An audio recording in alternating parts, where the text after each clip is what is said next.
Are you ever worried about a family member who seems completely lost?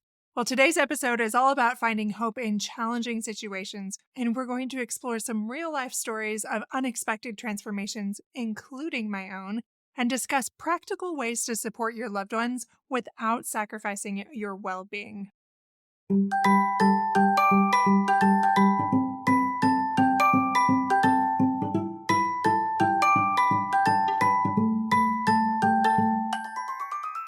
Hey parents, welcome to Fulfillment Therapy. Do you want to raise your kids better and have a stronger marriage? Are you up late at night researching marriage and parenting tools and self-care tips? Do you start each day hoping for deeper connections and less chaos, but it ends with family arguments and going 12 different directions again? My name's Kendra, wife, mom, therapist, and growth enthusiast. It wasn't until I discovered how to fulfill my unmet needs that I was finally able to show up as my best self as a spouse and parent. I realized that by meeting my needs, I could more fully meet the needs of my family with more energy and less resentment. In this podcast, I teach parents skills like boundary setting, prioritizing personal needs, communication, and claiming ownership. Just like my clients, you'll be shocked by the improvement in your marriage, parenting, and personal life when you focus on fulfilling your important unmet needs. Ready to prioritize yourself so you can quit mentally throat punching people? Then grab those earbuds and head outside, and let's walk and talk.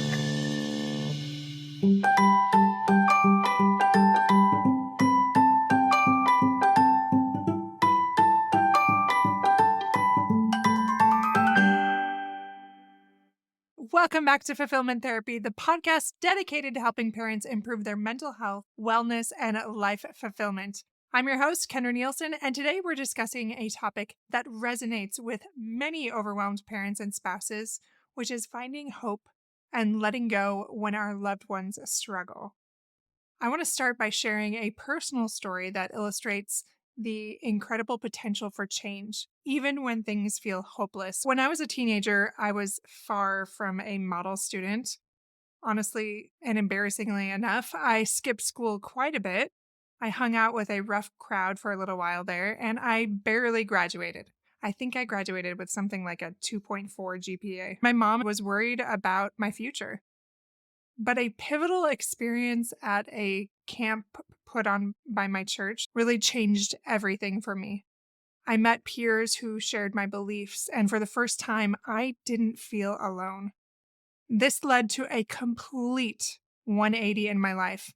I changed my behaviors, I improved my grades, and eventually graduated from college with honors, which I never would have anticipated, seeing the past as an indicator.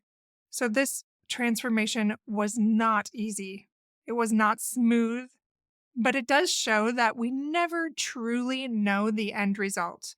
Even when a loved one seems like they're lost or they're struggling, there is always potential for positive change. So my story is not unique at all.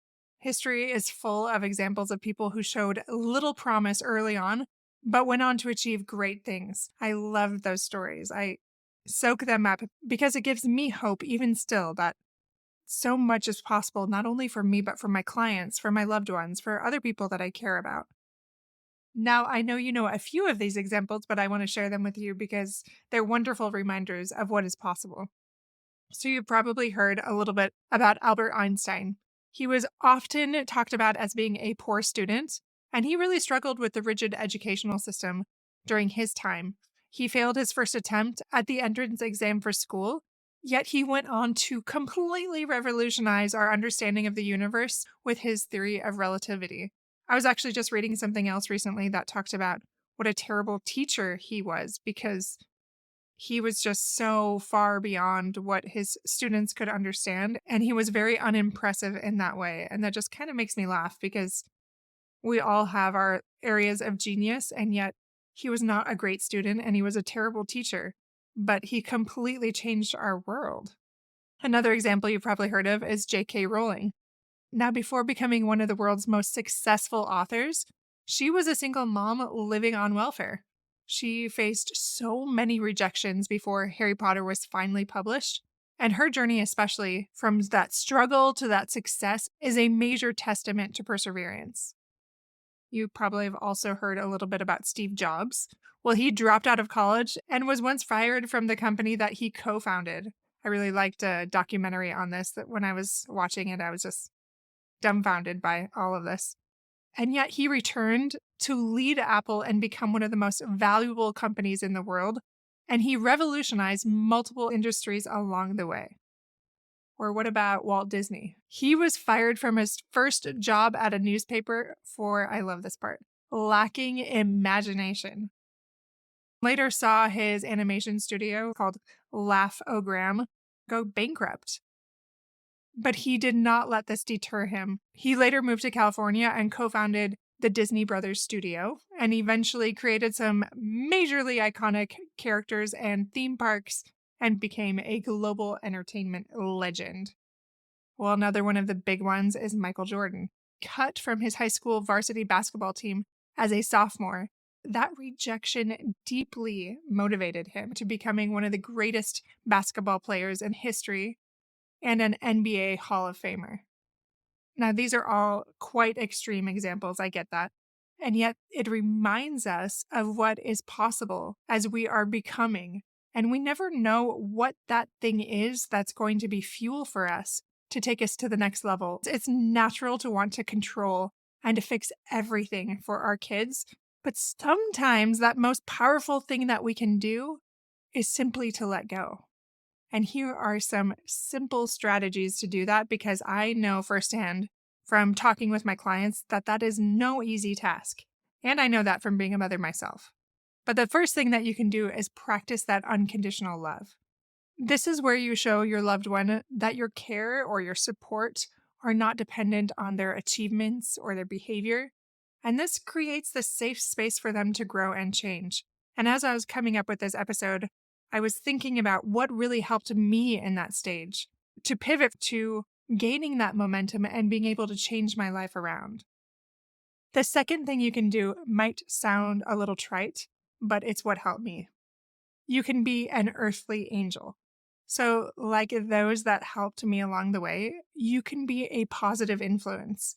Now, for me, this was them offering to support me without nagging or micromanaging. Like they were very proactive, not just like, let me know when you need help. But they're like, I think it'd be really good for you to go off to school and leave these things at home behind and just start fresh.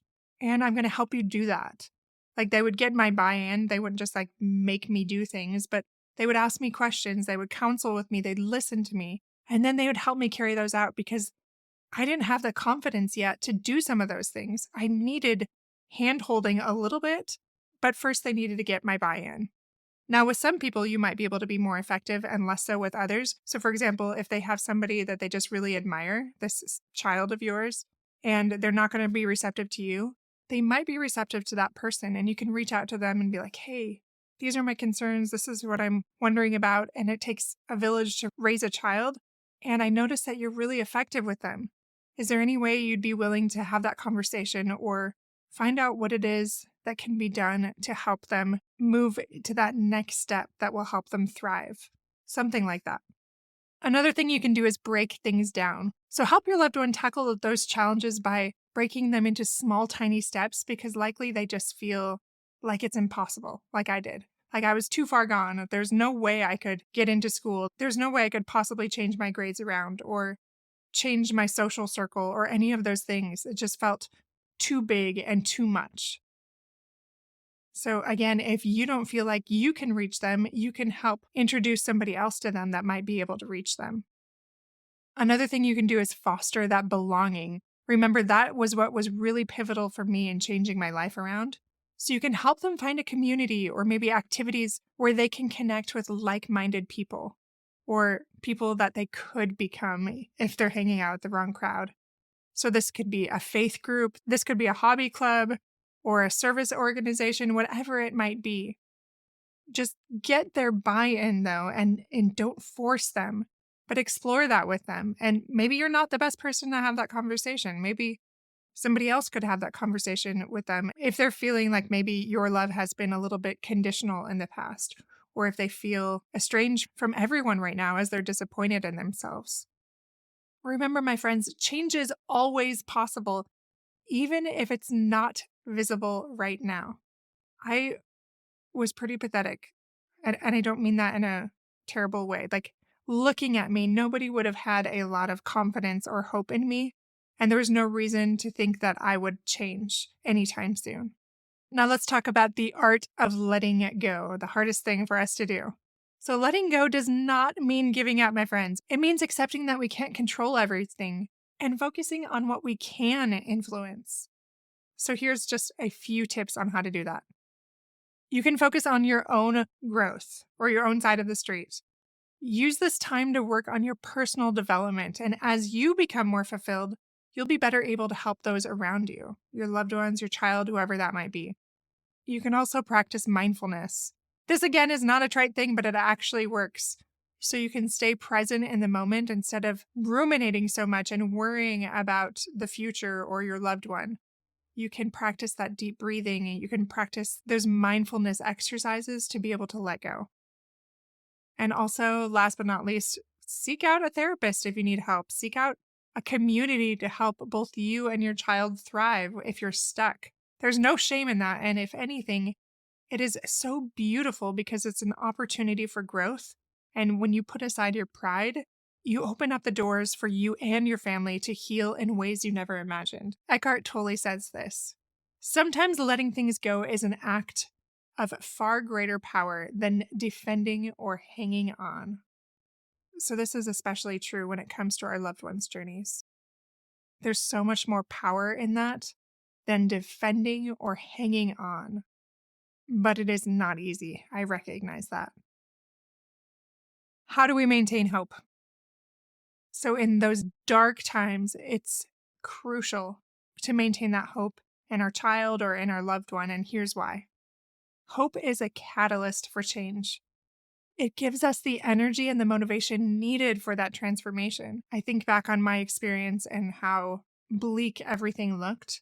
But when people believed in me, I started to believe in myself. The second thing is hope is contagious. Your hopeful attitude really can inspire your loved ones, your enthusiasm for life. Now, it won't always do so. I think about my brother and that last conversation I had with him, my youngest sibling, before he died. It was sharing my hope and my desire for him to get help. And I shared how much I loved him and believed in him. And all of those things were wonderful. And I'm so glad that I could share that with him before he died. And yet it didn't change him, at least not enough for him to go seek help. But instead of that haunting me, that gives me peace, knowing that I can't control everyone. And maybe I did lose my brother to addiction, and yet I can't control him.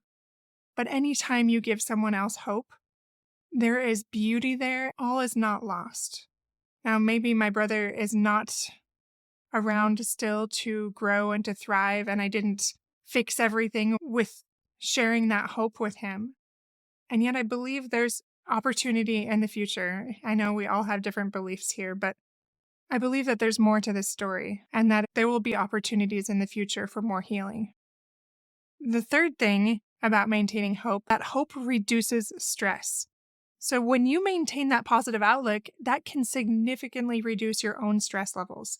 I think about my clients that really ruminate and just stuck in that worry for their spouse, their loved one, whoever it is. And it gets them very stuck, where then they are focusing so much on somebody else's side of the street, which they can never control and not their own. And it keeps them in that victim cycle, and it keeps them stuck and prevents them from progressing themselves. Michelle Obama said this: "You may not always have a comfortable life, and you will not always be able to solve all the world's problems at once. But don't ever underestimate the importance you can have, because history has shown us that courage can be contagious, and hope can take on a life of its own." Again, going back to my story here, I did not have a lot of hope as a teenager, and yet the hope of others was enough to get me through those dark times until I was able to cultivate it myself. And the same goes for your loved one. Now, we all have different paths, and we're further along or further back than others. And yet, these things can only help the situation. Now, they might not end in a happy ending every time, like I wish they would, like in the case of my brother. And yet, I still don't regret that, because the last thing I said to him allowed me to live without regret, knowing that I did what I could and the rest was up to him. And the same goes for you and your loved one. All right, now let's break this down really quickly, the things that we discussed today. So personal transformation is always possible, even when things seem hopeless. Letting go is not giving up. It's focusing on what you can control. Unconditional love and support create this safe space for growth and change, and will help your loved one in ways you probably don't see right now, but will likely become clearer in the future. And last but not least, maintaining hope is so important for both you and your loved ones. It may just be the thing that will give them that extra momentum towards change in ways you could never imagine. My friends, your journey as a spouse or a parent is unique, so please be patient with yourself and your loved ones. Change may not happen overnight, but with that love and that support and that hope, incredible transformations truly are possible. Thank you for tuning in to Fulfillment Therapy today. Don't forget to check out our website and all the places you can find us in the show notes. Again, we have those 3 wellness courses and those 3 business courses that are either available right now or will be shortly. We have a personal growth course, we have a parenting course, and we have a marriage course, as well as 3 courses that will help you from the very beginning stages to the very end stages, will help you build a podcast and an online business that will help you become your best self and spread positive ripples in this world. So click on the links in the show notes to find us and take your life to the next level. I'll see you back here in just a few days with a new episode that will help you take your life to the next level and create greater life fulfillment.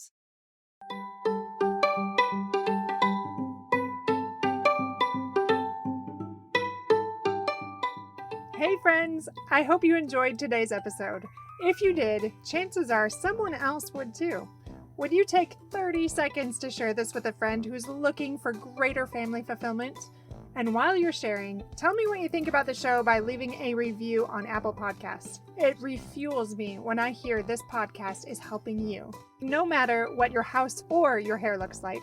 I'll meet you back here every Monday and Thursday morning for more episodes. Until then.